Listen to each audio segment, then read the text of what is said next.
Bismillahirrahmanirrahim. Assalamualaikum warahmatullahi wabarakatuh. Waalaikumsalam warahmatullahi wabarakatuh. Yang terhormat Bapak Kepala Sekolah SDN 1 Pesawahan, yang saya hormati Ibu Bapak Guru SDN 1 Pesawahan. Pada kesempatan kali ini, izinkan saya untuk mendiseminasikan laporan hasil orientasi P3K tahun 2023 Kabupaten Cirebon. Nah, judul yang saya angkat dari laporan P3K ini yaitu penggunaan media pembelajaran interaktif menggunakan aplikasi Canva dan Quizzes dalam upaya meningkatkan minat dan hasil belajar siswa. Nah, perkenalkan, nama saya Iman Dimala. Unit kerja saya dari SDN 1 Pesawahan. Kebetulan saya mengajar kelas 6. Latar belakang laporan hasil orientasi ini yaitu perubahan yang cukup besar. Salah satunya adalah mengenai pembagian jenis kepegawaian yang menjadi salah satu terobosan yang dilakukan oleh pemerintah melalui Undang-Undang Nomor 5 Tahun 2014 tentang Aparatur Sipil Negara. Undang-Undang Nomor 5 Tahun 2014 ini yang isinya tentang aparatur sipil negara bersatu pasal 1 ayat 1 dan 2 itu menyatakan bahwa ASN yang selanjutnya disingkat ASN adalah profesi bagi pegawai negeri sipil dan pegawai pemerintah dengan perjanjian kerja yang bekerja pada instansi pemerintah. Nah, pegawai ASN ini selanjutnya disebut dengan ASN atau pegawai pemerintah dengan perjanjian kerja diangkat oleh pejabat pembina kepegawaian dan diserahi tugas dalam suatu jabatan pemerintahan atau tugas negara lainnya dan digaji berdasarkan peraturan perundang-undangan. Nah, selanjutnya disebutkan 3 fungsi ASN yaitu pelaksana kebijakan publik, pelayanan publik, dan perekat dan pemersatu bangsa. Adapun maksud dan tujuan dari hasil laporan orientasi P3K ini, yang pertama, pengenalan tugas dan fungsi ASN. Yang kedua, pengenalan nilai dan etika pada instansi pemerintah. Yang ketiga, peserta mampu memahami program orientasi serta mengenal nilai dan etika instansi pemerintah dalam mendukung pelaksanaan tugas jabatannya dalam mendukung pencapaian visi misi organisasinya. Selanjutnya ada tujuan pelaksanaan orientasi ini. Yang pertama, peserta mampu memahami program orientasi dan mengenal nilai dan etika instansi pemerintah. Yang kedua, diharapkan mampu mengaktualisasikan nilai-nilai dasar ASN akhlak serta dapat melaksanakan tugas yang menjadi kewajibannya dalam melaksanakan program pemerintah di unit kerjanya masing-masing. Yang ketiga, yaitu pemahaman dan penyediaan informasi kepada pegawai pemerintah dengan perjanjian kerja yang baru diangkat. Nah, waktu dan tempat orientasi ini pelaksanaannya tanggal 13 sampai 30 November 2023. Adapun tempat pelaksanaannya yaitu di unit kerjanya masing-masing. Kalau saya di SDN 1 Pesawahan dengan memanfaatkan layanan secara metode sinkronus melalui Google Zoom, Meet, yaitu Google Classroom, materi penugasan, video, dan presentasi kegiatan. Yang kedua, nilai dan etika pemerintah Kabupaten Cirebon. Kebetulan unit kerja saya itu ruang lingkupnya Kabupaten Cirebon. Berikut saya akan mengatakan visi dan misi Kabupaten Cirebon. Visinya yaitu terwujudnya Kabupaten Cirebon yang berbudaya sejahtera, agamis, maju, dan aman. Nah, misinya terdapat 5 poin. Yang pertama, berbudaya, mewujudkan masyarakat Kabupaten Cirebon yang menjunjung tinggi dan melestarikan nilai-nilai budaya, tradisi, dan adat istiadat. Yang kedua yaitu sejahtera, meningkatnya kualitas hidup masyarakat melalui pemenuhan kebutuhan dasar masyarakat, peningkatan kualitas pendidikan dan pelatihan beserta kesehatan dan ekonomi. Yang ketiga, agamis. Agamis yaitu meningkatnya kualitas kehidupan masyarakat Kabupaten Cirebon yang senantiasa menerapkan nilai agama, budi pekerti, santun, dan beretika. Yang keempat, maju.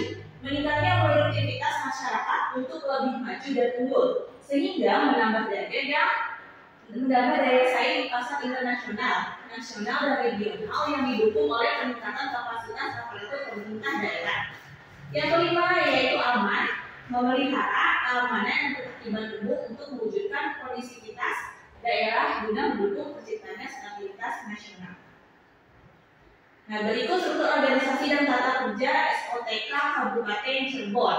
Nah, SOTK ini diatur dalam Perda Kabupaten Cirebon nomor 12 tahun 2016 tentang pembentukan dan susunan perangkat daerah Kabupaten Cirebon sebagaimana telah diubah dengan peraturan daerah Kabupaten Cirebon nomor 1 tahun 2021 tentang perubahan atas peraturan daerah Kabupaten Cirebon nomor 12 tahun 2016 tentang pembentukan dan susunan perangkat daerah Kabupaten Cirebon. Di bab 3, saya menjelaskan nilai dan etika unit kerja yaitu SD Negeri 1 Pasawahan. Adapun visi dan misi beserta tujuan SD 1 Pasawahan yaitu visinya terwujudnya murid yang beriman, bertakwa, berakhlakul karimah, berkarakter Pancasila dan berprestasi. Misi dari SD 1 Pasawahan yaitu yang pertama mengembangkan keimanan dan ketakwaan kepada Tuhan Yang Maha Esa. Yang kedua, meningkatkan pembelajaran yang bermutu baik akademik maupun non-akademik. Yang ketiga, menumbuhkan pribadi yang memiliki karakter profil belajar Pancasila.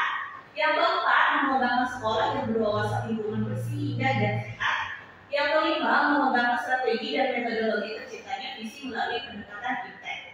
Adapun tujuan dari SD 1 Pasawahan yaitu terlaksananya penanaman akhlakul karimah melalui penghayatan nilai-nilai asmaul husna, meningkatkan prestasi akademik dan non-akademik serta layanan pendidikan yang bermutu dalam mendukung visi misi sekolah, terciptanya kondisi pembelajaran dan iklim kerja yang menciptakan murid kreatif, produktif, dan profesional. Terwujudnya budaya mutu dan lingkungan sehat, serta terwujudnya tata kelola organisasi yang efektif dan efisien dalam mewujudkan pendidikan bermutu berbasis iptek. Adapun SOTK unit kerja Sentra Organisasi Sekolah SD 1 Pasawahan pada tahun ajaran 2023-2024 yaitu kepala sekolah sejajar dengan koordinator sekolah, di bawahnya bendahara beserta OPS dan di bawahnya lagi yaitu guru kelas 1 beserta guru sampai guru kelas 6, di bawahnya guru PAI dan guru PJOK, di bawahnya lagi siswa dan penjaga sekolah.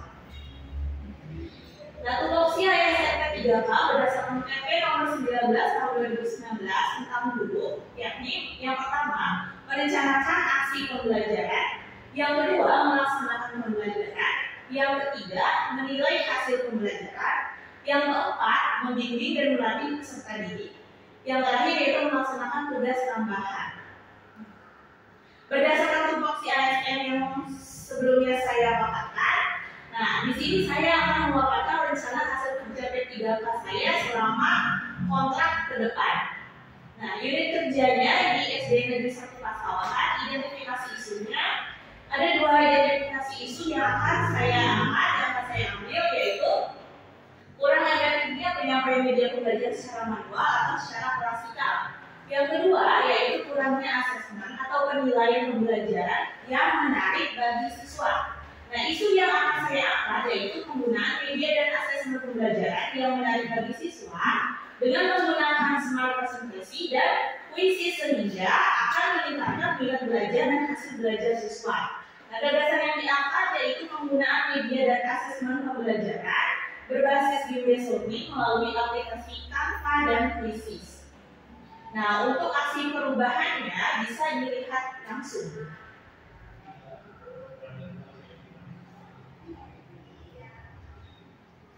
Assalamualaikum warahmatullahi wabarakatuh.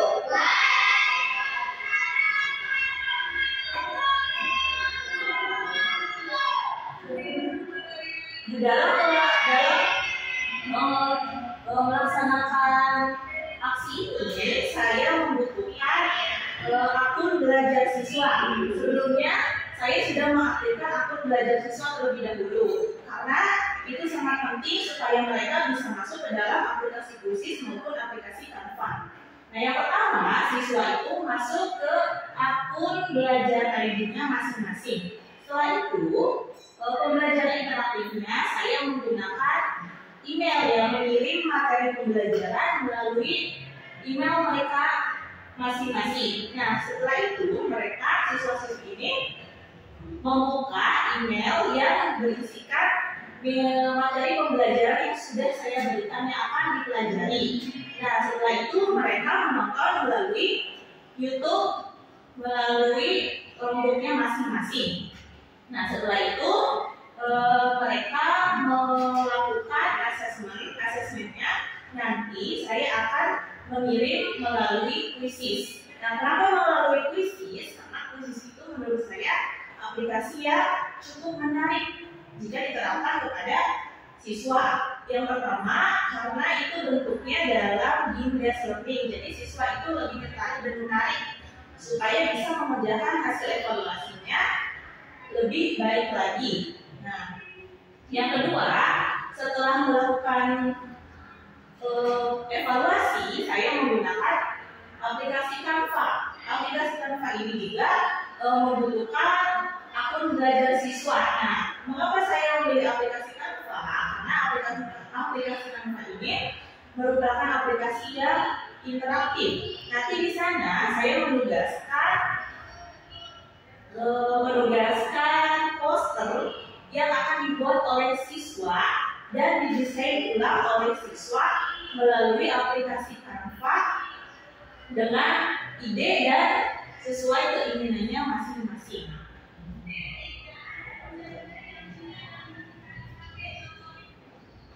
Nah, berikut pemaparan hasil kerja saya selama kontrak nanti.